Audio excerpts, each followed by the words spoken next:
In the Smoky Mountains, silence can erase a life without a trace. In May 2012, a lone backpacker named Daniel Mercer signed his trail permit, shouldered his pack, and walked into weather that would turn against him. Days later, rangers found his campsite perfectly intact, tent zipped, food sealed, sleeping bag untouched. His camera lay beside it, battery drained, last frames nothing more than gray fog. No footprints led away. No struggle disturbed the soil. What they expected to be a rescue became a void documented only in reports and photographs. Daniel Mercer was never found. Before we dive in, let us know where you're watching from today. And if you like this story, don't forget to subscribe. The permit logbook rested on a warped wooden table inside the ranger station. Each line was a declaration: name, route, date, expected return. On May 14, 2012, Daniel Mercer wrote in his hand a few spare words. The entry was careful, the pen pressed deep enough to emboss the page beneath. He listed a 7-day loop Appalachian trail from Clingman's Dome through Thunderhead and beyond. His signature tilted slightly to the right, as if leaning into the distance. It would be the last time his name was recorded on paper.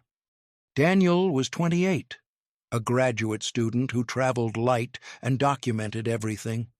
His rucksack contained a compact nylon tent, vacuum-sealed food packs, 2 bottles of purification tablets, and his favored camera, a black Canon DSLR that he carried wrapped in a weatherproof sleeve. The camera had become his ritual. The first item unpacked, the last item stowed. In photographs, he built order. In order, he felt safe. The ranger on duty, Carl Denning, remembered him as courteous and exact. Daniel's boots were brushed clean, laces tight, rain shell folded neatly across his pack straps. There was no excess weight, no dangling gear. Denning logged his backcountry permit, stamped the date, and slid the paper into its file. His handwriting fixed Mercer's presence in ink, but the exit column on the same page would remain blank. By noon, the weather turned unsettled. The high ridges of the Smokies drew clouds that gathered without pattern.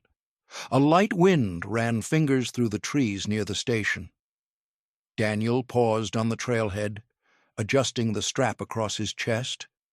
He raised the camera and took a photo of the carved sign marking Mileage Clingman's Dome 0.0, Derrick Knob 7.0. He lowered the lens, blinked against the haze, and began walking. The first miles wound through balsam and fir, their branches stunted by elevation. He stopped often, kneeling for close shots of moss, fungi, and scatterings of wildflowers. Each shutter press left a timestamp, embedding him in the mountain's chronology. At 1:15 p.m., a photo showed a clear view across rolling ridges, sunlight breaking over the distant line of Thunderhead. At 2:40 p.m., another frame revealed stormlight forming, gray smudges low against the horizon. The card inside his camera preserved each detail. Later, investigators would scroll through those images in silence. Daniel's pace was steady, measured by the waypoints of his photographs. He walked alone, but not invisibly. 2 other hikers remembered seeing him pass. A married couple from Knoxville, Ellen and Mark Yates, later told rangers that he nodded politely as he overtook them near the Sugarland Gap Junction. His camera strap was visible, swinging against his chest, the lens hood capped. Ellen recalled the sound of the shutter clicking once as he passed a clearing. By evening, they watched him vanish up the switchbacks, his figure shrinking until he was indistinguishable from the trees. That night, a ranger scribbled in the weather log, cloud cover thickening, visibility reduced, thunder expected overnight. No mention of Daniel Mercer was added to the station board. His progress was assumed, like any hiker's. The Smokies recorded arrivals, rarely departures. The forensic anchor remained the logbook itself, a single sheet of lined paper sealed later in evidence plastic. Across its surface, his ink strokes darkened into permanence. Below his signature, other hikers signed out safely in days to come. The final column beside his entry, "Date returned," was never filled. The mountain accepted him in silence. The ink dried, but the exit line stayed empty. The morning air carried a thin bite, the kind that sharpened breath and settled in clothing seams. Daniel rose before 6 a.m. and photographed the pale light between trees. His camera logged the exact time, 6:02 a.m., May 15, 2012. The image showed damp leaves, no footprints except his own. Mist draped low across the trail corridor. He lingered long enough to capture 3 frames of the same angle, then folded the camera back into its case and pressed forward. Ridges undulated before him, each turn obscuring the next. He stopped frequently, documenting wild azalea blooms, a red-tailed hawk perched along a dead trunk, and distant valleys where fog resembled smoke rising from unseen fires. These were not casual shots. The alignment was deliberate. Horizon kept level, exposures bracketed. Daniel built a forensic map without knowing it, each frame a breadcrumb sealed in digital memory. Around 10 a.m., the Yates couple encountered him again. They had taken an early start and were moving briskly, but Daniel appeared already ahead of them, resting on a log, boots unlaced to ease pressure from the incline. Ellen Yates remembered his quiet smile.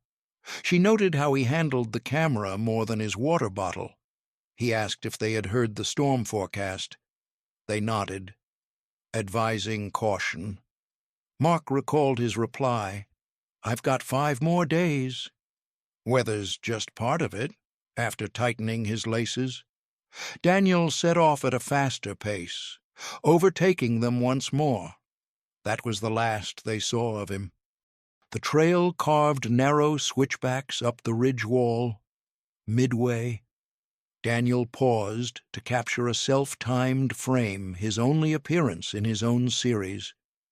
He positioned the camera against a rock, pressed the shutter, and stepped into the clearing.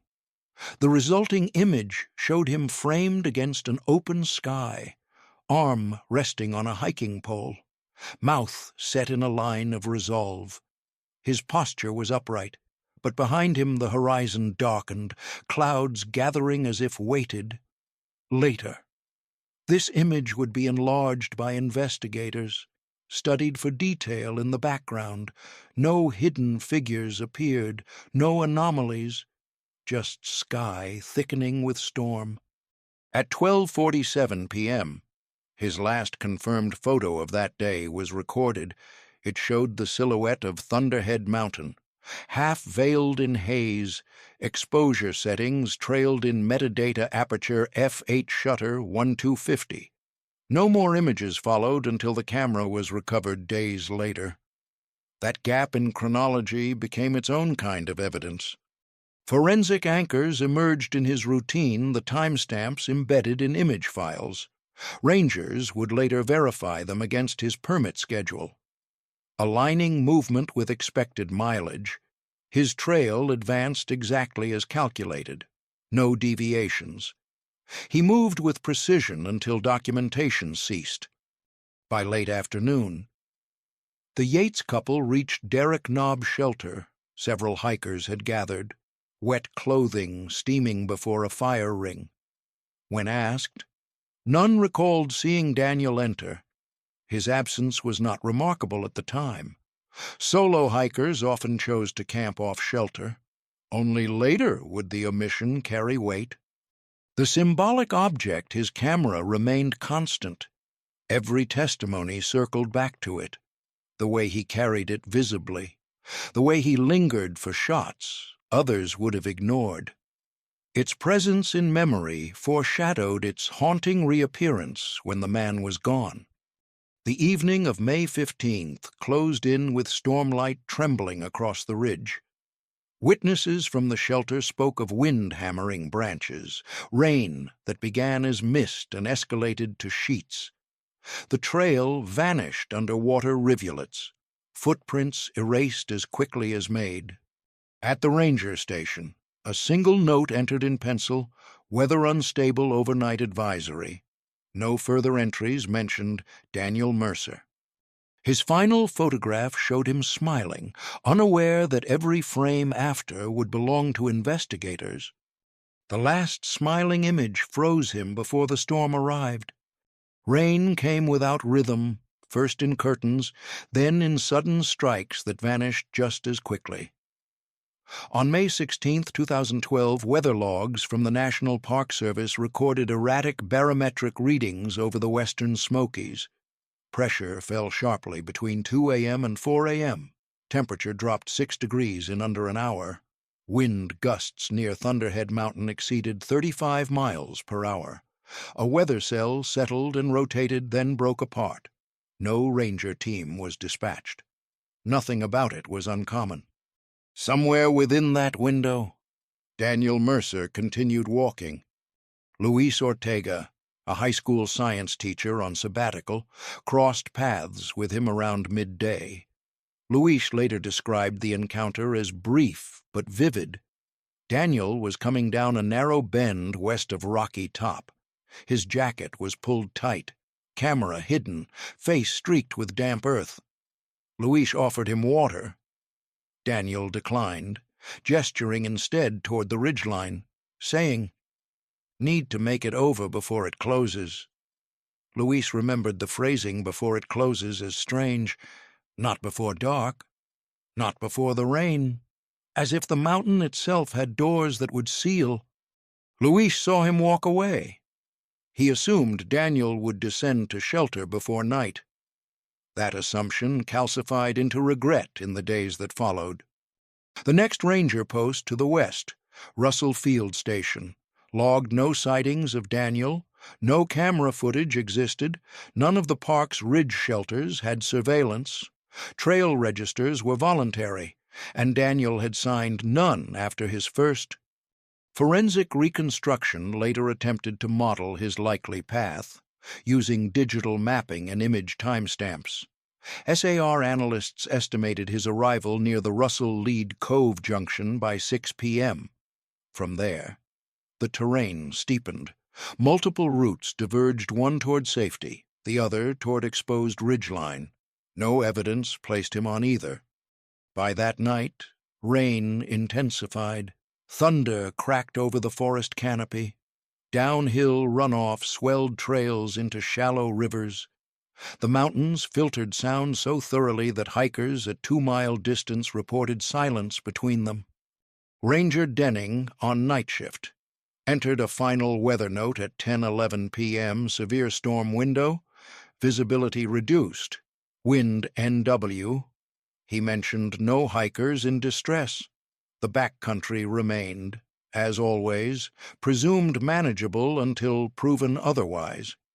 Meanwhile, Daniel's camera rested in his pack, dry, protected, powered off. Forensic anchor, the National Weather Service log, later overlaid with his estimated position. Red markers showed the storm path intersecting directly with his projected line of travel between 6 and 9 p.m. Wind direction matched no safe lean-to routes. There was no sign he attempted to turn back. No texts were sent.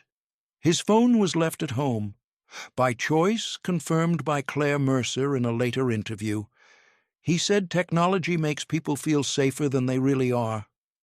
She told rangers, "Symbolism deepened the camera as eye, now blind, the weather as actor, now indifferent." Investigators returned to Luis Ortega's comment before it closes and studied nearby maps. No caves, no ranger structures, no stations stood along the ridgeline in question. Nothing to close.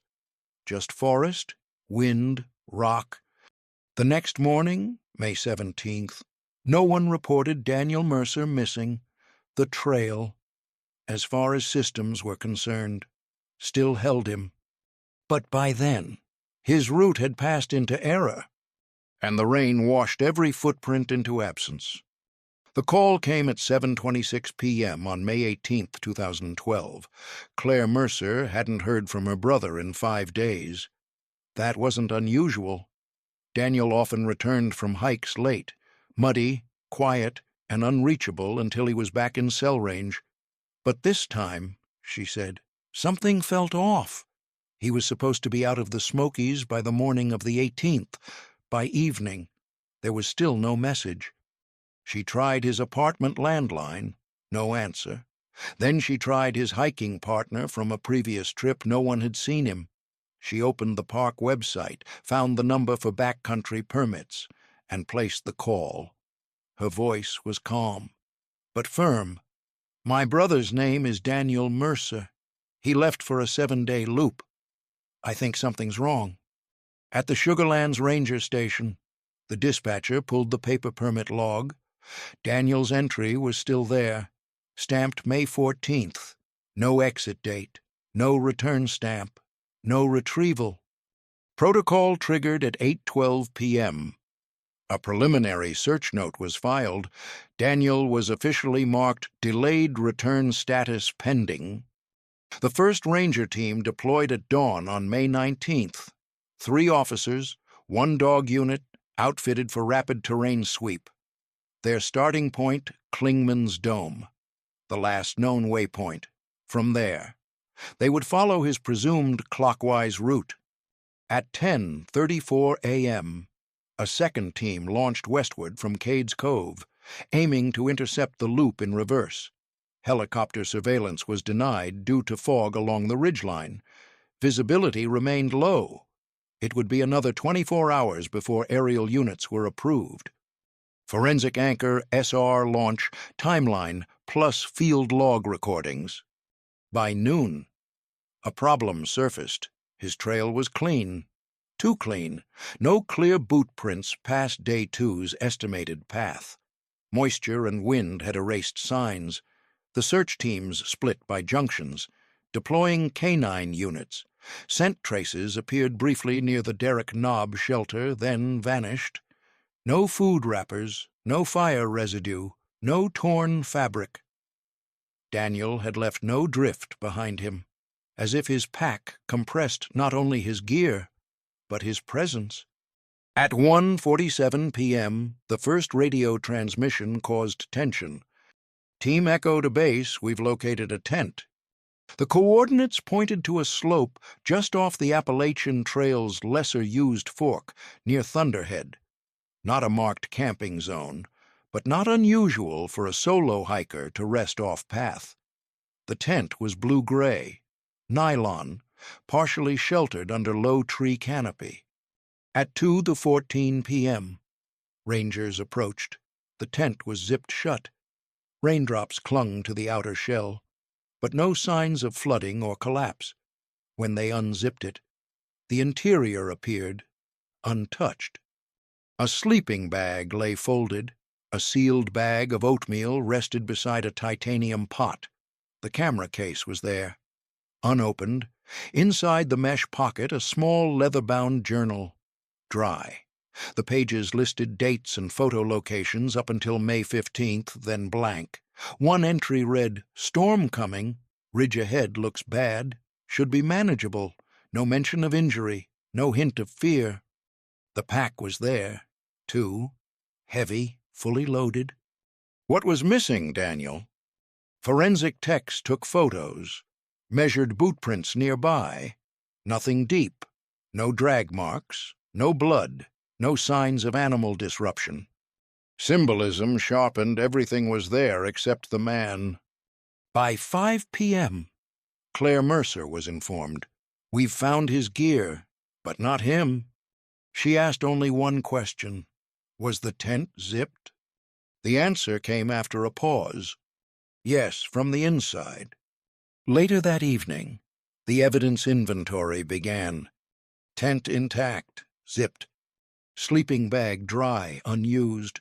Food supply untouched. Camera functional, powered off. Journal partial entries. Pack complete. It looked like someone had intended to return after a short walk, like someone had left to gather firewood and simply never returned. The search perimeter expanded. Dogs were brought to the site. They sniffed the gear, then darted to the ridge edge, paused, and turned back, whimpering. Forensic Anchor time-stamped evidence photographs, logged and sealed in a metallic box at Sugarland Station. Photographs of the tent interior show no soil disturbance, no visible handprints, no hair trace on sleeping bag. Nothing had happened, and that was the problem. At 7:12 p.m., as night fell across the Smokies again, a ranger scribbled the day's last entry. Scene intact, subject not present. The tent waited, but Daniel never returned. Rain clung to every surface. The branches wept. Mist thickened into curtain folds. On the morning of May 20th, the recovery team returned to the campsite. This time, they brought gloves, tweezers, and portable UV lights. The tent had not been touched since the prior evening. A ring of survey flags encircled the area. 15 feet in radius, photographs were retaken at higher resolution. With evidence placards placed beside every object, the sealed oatmeal bag, marker A, the titanium pot, B, the camera, C, the journal, D, the pack, E, the sleeping bag, F. One forensic tech muttered that it looked more like a catalog shoot than a recovery scene. Inside the tent, no sign of forced entry, no tears, no pressure points from sudden motion. The zipper track was clean. UV sweep revealed no bodily fluids, no skin flakes, no transfer patterns, no bugs, no rot, no scent of decay. It was perfect. The journal entry, storm coming, ridge ahead looks bad, should be manageable, was dated May 15th. That matched the last photo timestamp. No entries after that, no panicked lines, no final words. The handwriting was even, controlled. The ink was waterproof, ballpoint. The forensic team turned next to the camera. A Canon EOS 60D, standard lens, weather-sealed body, strap still looped twice, as if someone had put it down mid-motion and intended to pick it up. The battery was drained, but undamaged. They inserted a secondary power cell, booted the interface. Memory card detected, 438 files. All photos dated from May 14th to May 15th. The last image had already been catalogued in Part 2 Thunderhead's silhouette through fog. But after that, 3 new files appeared, time-stamped the same evening, but corrupted, file names unreadable, thumbnails black, image data inaccessible. A tech attempted to recover previews using proprietary software. 2 files refused to open. The third yielded only a gray square, then partial vertical streaks of digital interference. Not human shapes, not even trees, just static. One blue streak arced from top to bottom. It resembled nothing identifiable. The forensic anchor corrupted camera files, logged as EXIF May 15T3 in digital case inventory. The team redoubled their grid search, 30 feet downslope from the tent. A boot print was found, single, deep, pressed into loam. Directional toe angle indicated a turn, perhaps startled. Shoe model, not Daniel's, larger size. Heel depth suggested a heavier person, standing in place. Nearby, broken ferns, compression in the moss, like someone knelt or crouched. No blood, no fibers. But something had happened here, something still unspoken. The search perimeter expanded. 10 rangers, 3 dogs, 2 helicopters, a grid net forming over Thunderhead and its adjacent coves. The team catalogued every boot mark, tree notch, and disturbed root, but no trace of Daniel emerged. Meanwhile, at Sugarland's station, Claire Mercer sat across from a park investigator, viewing the recovered items through plexiglass. She stared at the tent, folded neatly behind glass, the sleeping bag, the journal, the camera. She asked, was it zipped from the inside? Yes. Then where did he go? No one had an answer. Symbolism compounded the camera silent, the tent zipped, the campsite undisturbed. It was not an escape. It was not a fight.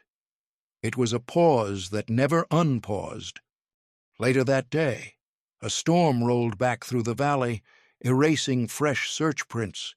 It rained for 7 more hours. Back on the ridge, the camera was resealed in an evidence bag. Item C-14, stored in Locker 7, status retrieved incomplete, image files partially corrupted, last confirmed timestamp May 15th, 6:47 p.m. They closed the tent, took one final photo, and left. The last image on the card was just fog, no footprints, no form. They moved in 12 by 12-foot increments, each step plotted, each quadrant flagged. From May 21 to May 25, the Smoky Mountains became a grid.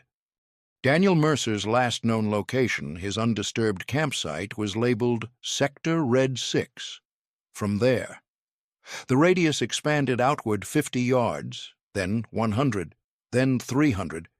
Every tree, root system, and runoff gully was inspected. Still no Daniel, no clothing fragment, no signal flare, no remains. But on May 23rd at 11:14 a.m., a scent dog gave a single alert on a ledge west of the Ridge Trail.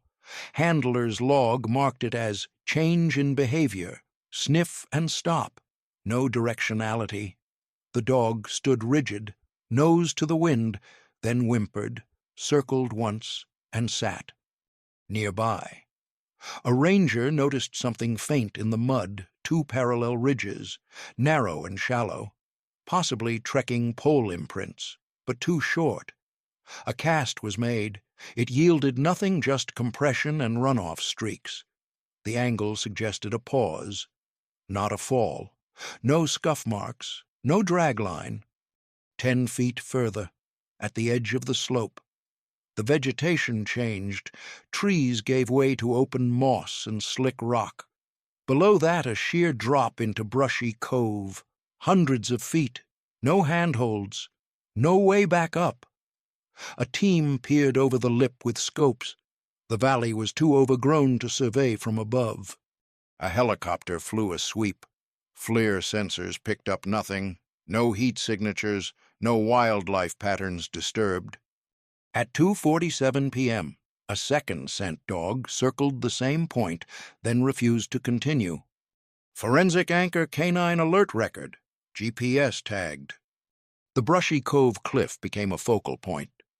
But Claire Mercer refused the idea. He wouldn't go near that ledge. She told the incident supervisor. He hated edges, even on balconies. Park staff couldn't reconcile the scent hits with her conviction. So they launched a rappel team. 4 climbers descended the ridge wall early on May 24th.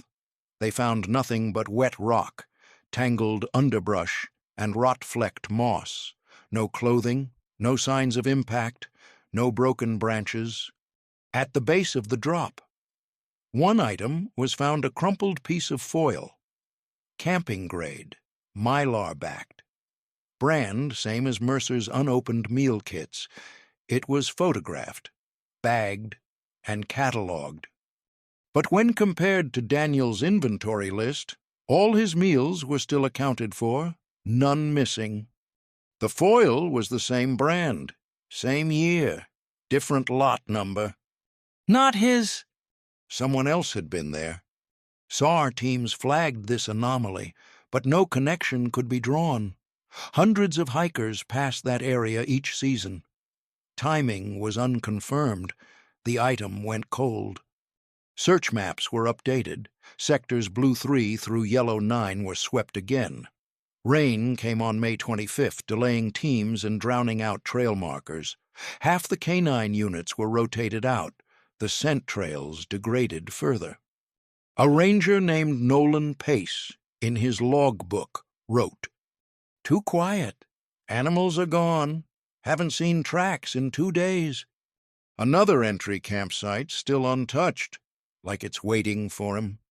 Symbolism echoed again, tent intact, as if paused mid-breath. The gear refused to decay. Even food remained sealed. Daniel's presence had vanished, but nothing replaced it. By May 26, the official line shifted from search and rescue to recovery, then, quietly, to standby. The last grid square swept was Sector Red 9, the northeast flank. No hits, no footprints. No Daniel Mercer. Forensic techs removed the last survey flags. A ranger folded them slowly, glancing once toward the silent slope above. The dog sat down again.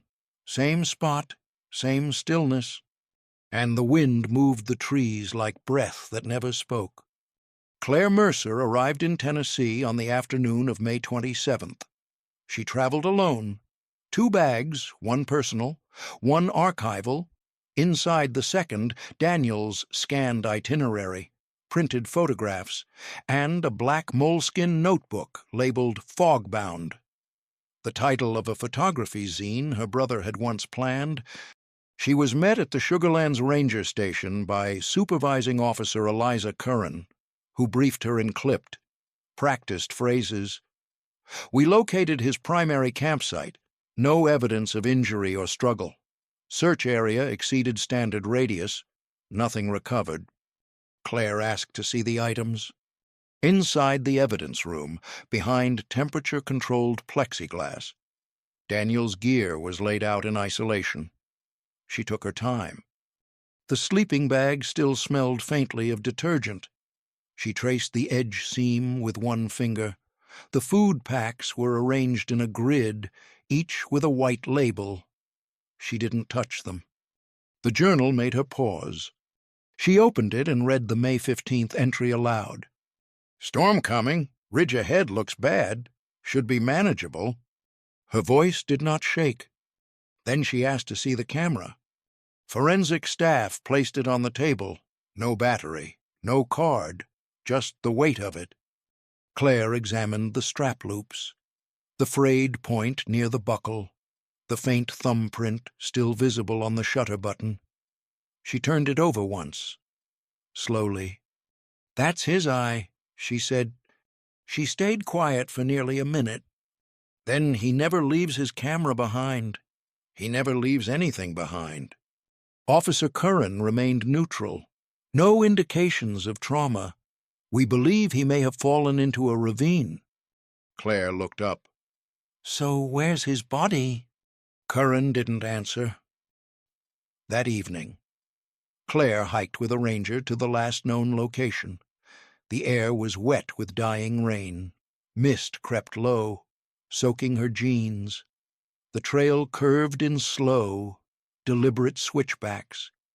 At the campsite, she stood beneath the trees for a long time without speaking. The tent had been removed, but the soil still bore its shape, faint rectangular compression in the pine needles. A forensic echo.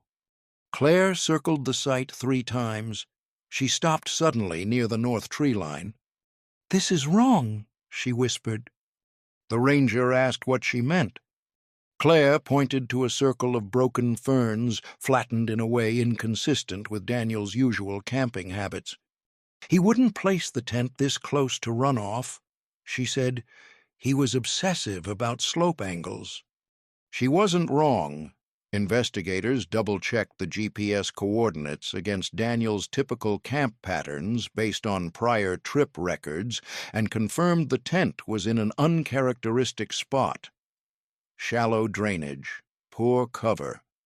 But the forensic photos from May 19th showed no drag marks. The gear appeared arranged, not abandoned. Forensic anchor footprint alignment patterns suggest the tent may have been repitched after initial setup. Ground compression beneath corner stakes was shallower than expected. Back at the ranger station, Claire asked to examine Daniel's other notes. A ranger handed her a plastic folder containing his original gear list and day-by-day route sketch. On day 3, where Daniel had planned to rest near Spence Field, he had crossed it out and scribbled something in the margin. Just 2 words, "Stay higher." Claire stared at it for a long time. She folded the page and placed it inside her own journal. At 9:12 p.m., she returned to her cabin and placed Daniel's camera on the table. She turned off the light, sat across from it, and waited. At 10:46 p.m., she wrote her first note to herself. Everything accounted for, except him. The mountains outside were still. No wind, no sound, no return. By the end of May, the official search had entered its administrative phase. The term used in internal memos was resource pivot, meaning fewer rangers, fewer dogs, fewer miles logged. But for Claire Mercer, it marked the beginning of a deeper descent. She extended her stay indefinitely, set up base in a motel in Townsend, pinned a terrain map above her bed.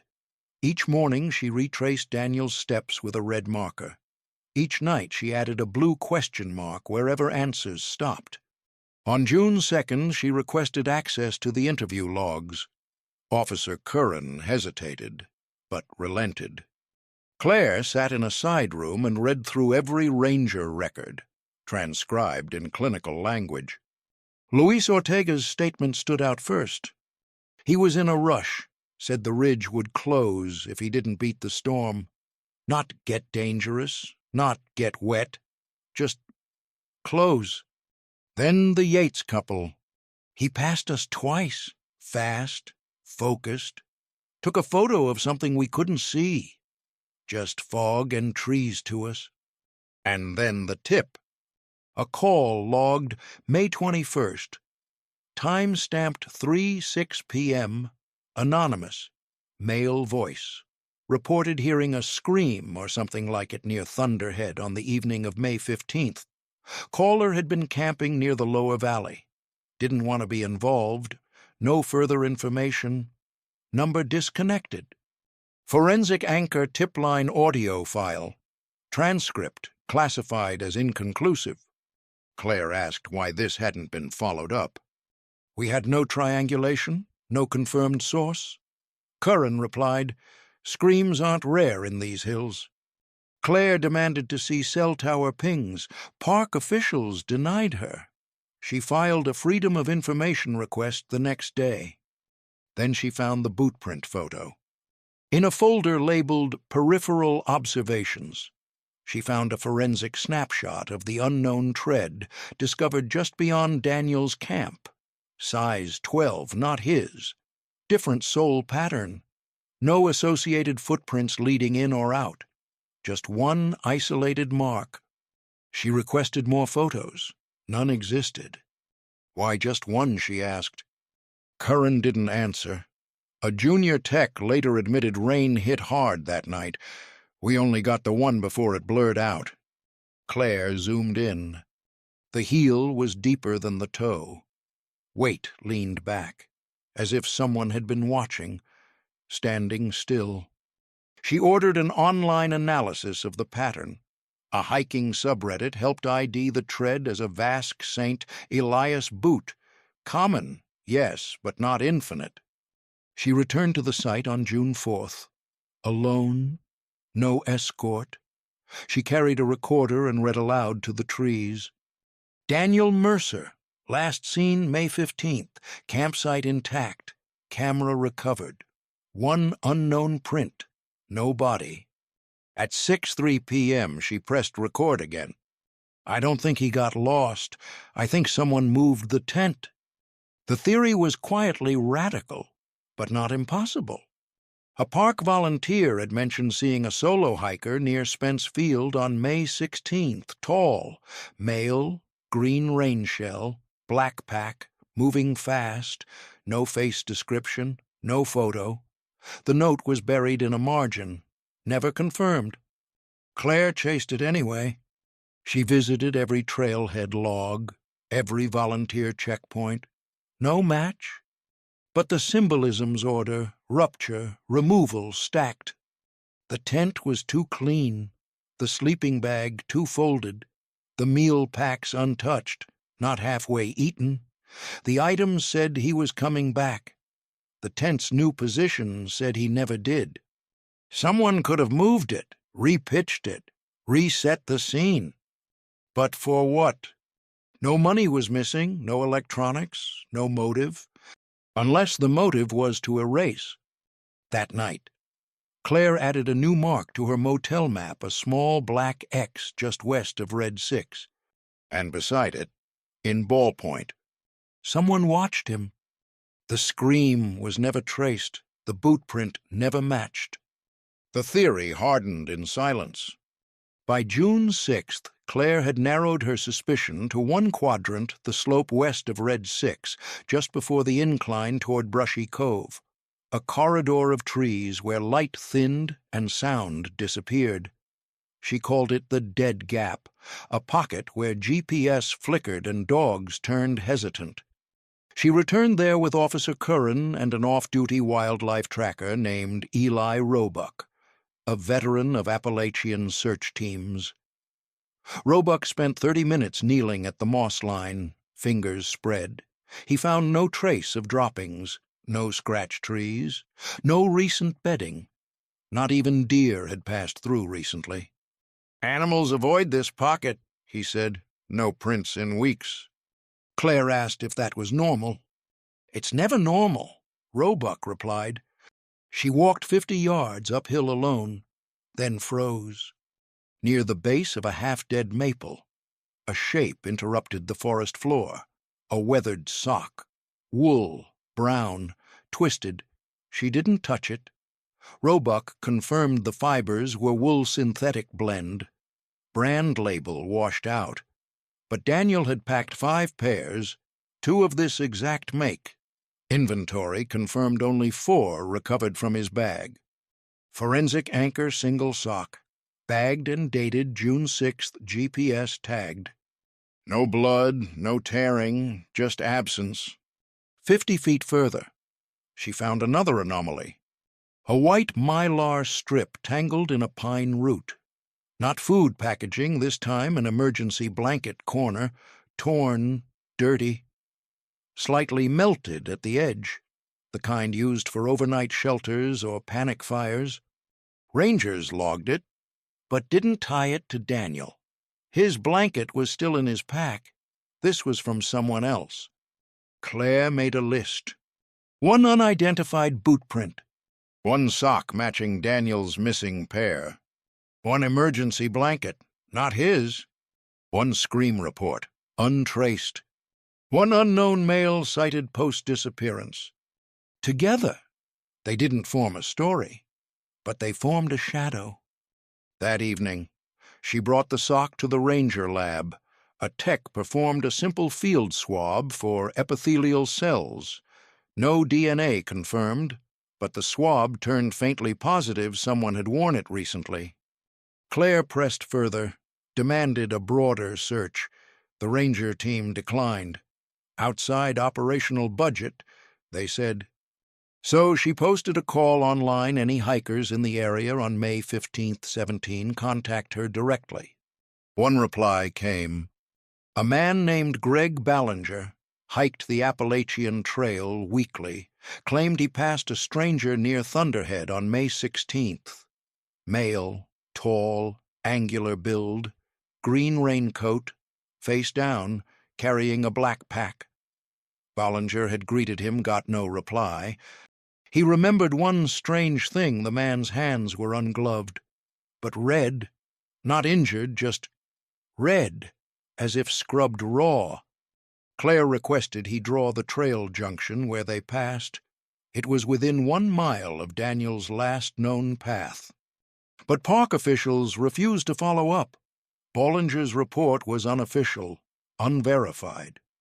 The term used in the internal report, low credibility lead. Symbolism thickened.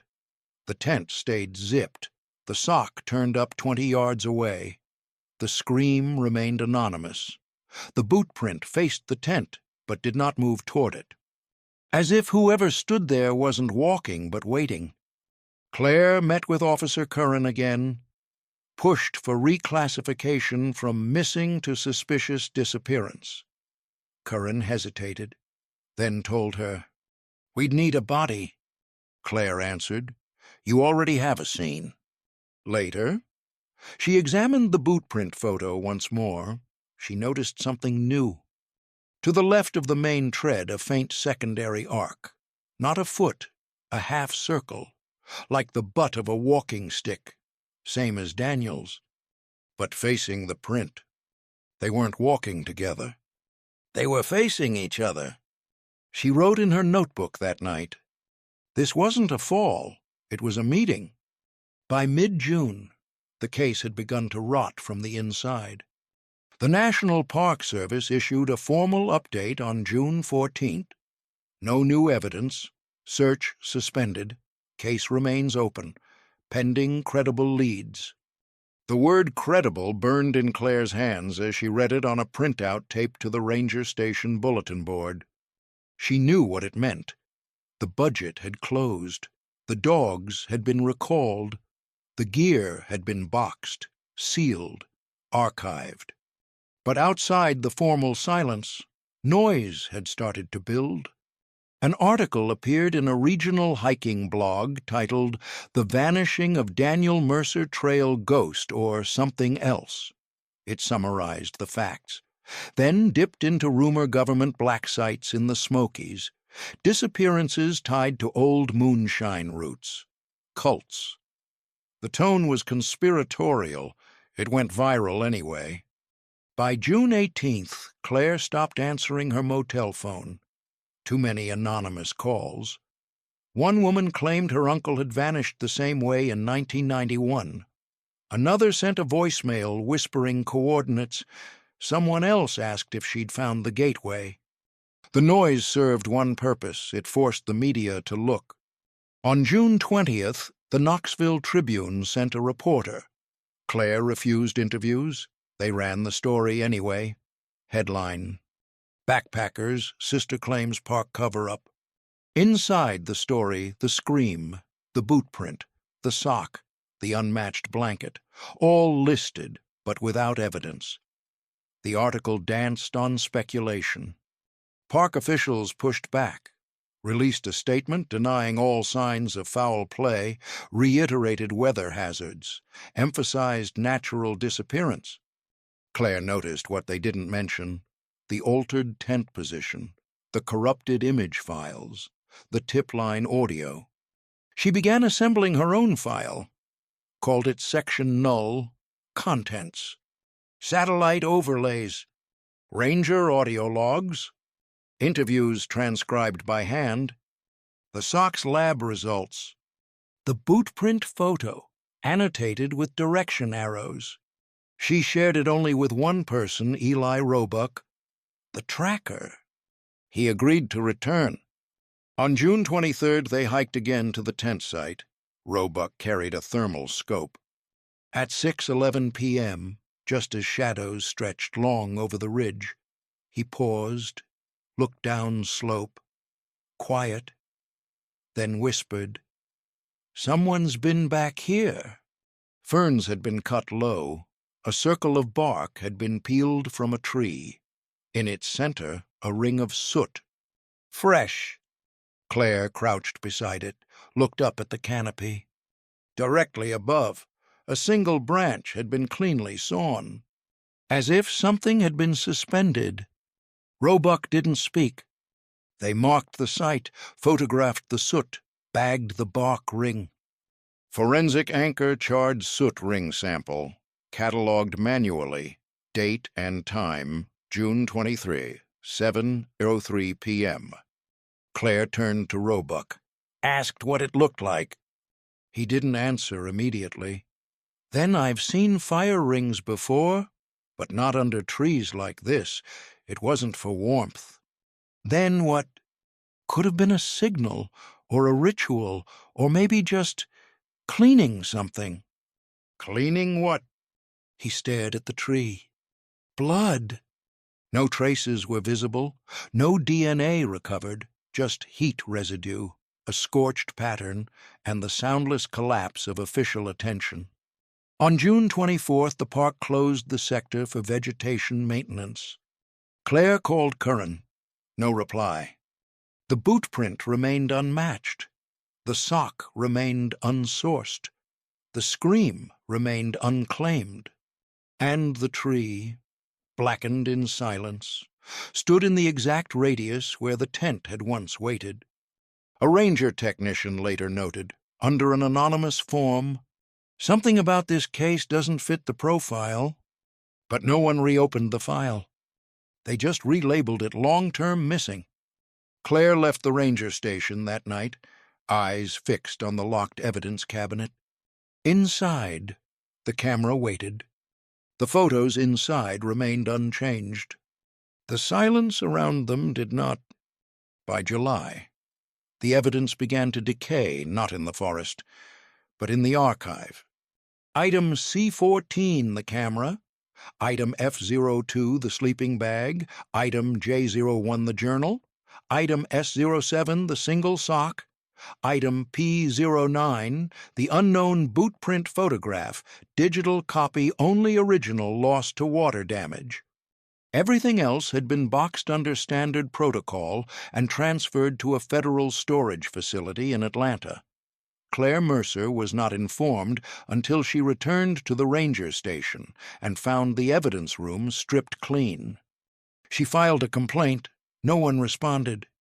Officer Eliza Curran was no longer assigned to the case, reassigned to Shenandoah, the new ranger. Michael Rowe knew nothing, said the file was classified as dormant, no action pending. Claire asked for one final thing to view the memory card from Daniel's camera before it degraded any further. Rowe hesitated, then opened a drawer and handed her a clear evidence pouch.